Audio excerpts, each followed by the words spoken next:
Welcome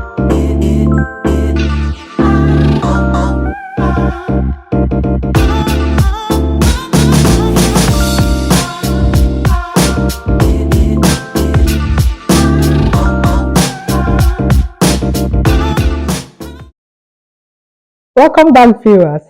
In our last episode, we talked about the funny but sometimes very frustrating habit of being late and what it tells us about other cultures. But thinking deeper, one could not help but ask, if living by a different cultural rhythm can make us feel out of sync, then what does it do to our sense of belonging? I am a mother of young adults, and over the years, I've watched my children and young adults like them struggle with the weight of multiple cultures. I have also watched them ask that silent question, where do I really belong? And believe me, sometimes it feels very heavy. So if you have ever felt different in one world and not enough in another, this episode is for you. Now, when I wake up in the morning, do I feel like an African? Yes. Oh, you do? Yes. But do I feel like I'm recognized as such at every moment of my life? Probably not. May we know why?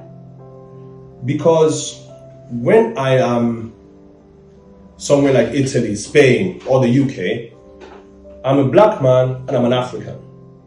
But when I am in Nigeria, I'm Oyibo. So it's very hard for your identity to truly manifest itself when wherever you are does not view you that way. So take a deep breath, come sit with me. Let us explore and talk about exactly what it means living a hybrid heritage. We all know that growing up hybrid means growing up with multiple languages, stories, and expectations from more than one culture. And this makes you to learn early in life to adjust your accent, your jokes, and sometimes even your emotions depending on who is around you.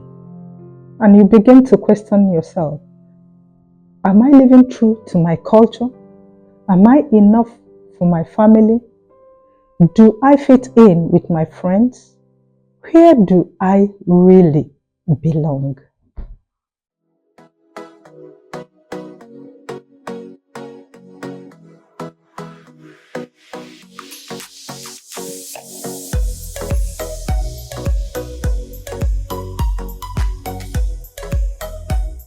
Tune in to Hybrid Heritage by Maureen, with stories that connect. And here is what I want you to hear. Although it is very difficult when you feel being pulled in different directions, because that is even the most difficult moment for you to believe in yourself. I'm making this episode to really understand how you are, because you have told me once when we traveled home and you said, Mom, do you realize that I have just come to know that wherever you people are is home? And I was taken aback because I thought you felt you were home in Akama Oye. And then when you said that, I realized that whether we are in Italy, whether we are in America, whether we are in Great Britain, wherever else your family is, it's what you call home. Yeah, undoubtedly. And that struck because it's totally different. I thought I have raised children who knew that this is their hometown, not just knowing, but feeling that this is their hometown. Yeah. But when you told me that, Mom, do you really know I feel more at home in Italy than in Nigeria? You said that. Of course. And at that moment, I feel this program has to be on. Because I know that... I think you used the exact words, you feel like you are failed.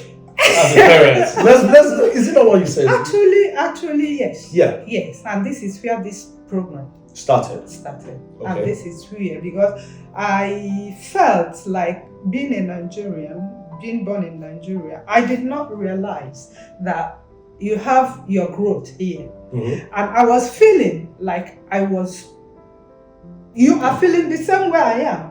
Having been raised in Nigeria, I'm a true Nigerian, I know Nigeria, and I came to realize that probably us parents have a different idea of what you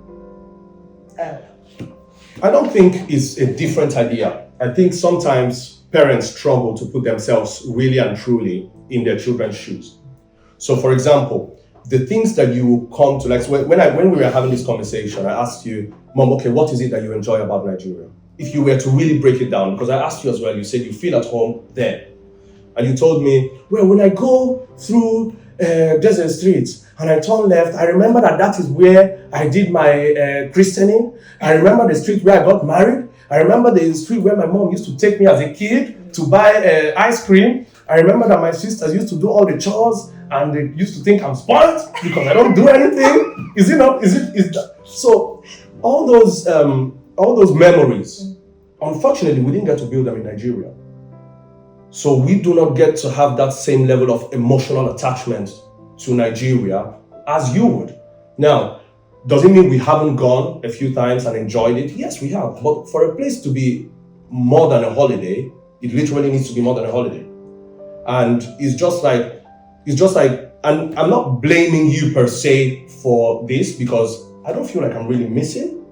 But at the same time, I recognize the role you play in it simply because you can tell kids to read, but unless you're reading, unless they see you reading and enjoying reading, they're not gonna read. You know what I mean? So you can tell me, love Nigeria, Nigeria is your home, but unless I spend time there enough to build those memories that I consider meaningful, that attachment will be more of an attachment of heritage than an emotional attachment, because I know that that's where I come from. I know that's where I'll be buried. Does it mean it's where I grew up? Does it mean it's where... If I were to go now, who would I spend time with? But what if I told you that living with multiple cultures shouldn't be a weakness, but a super strength?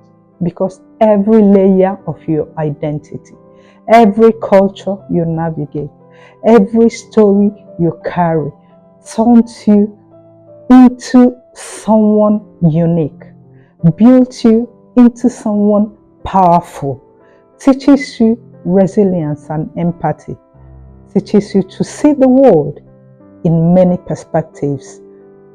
But before I close, I want to leave you with a story that I love so much. A lion who roars twice. A young man once asked an elder, I don't know which roar is mine. I am torn in between worlds.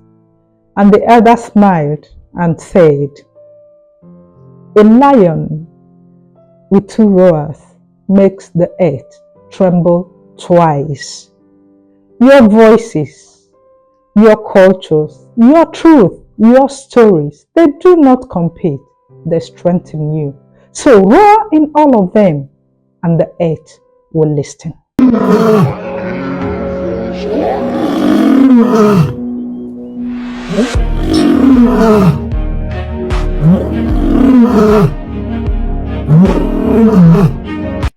Thank you for spending this time with us today.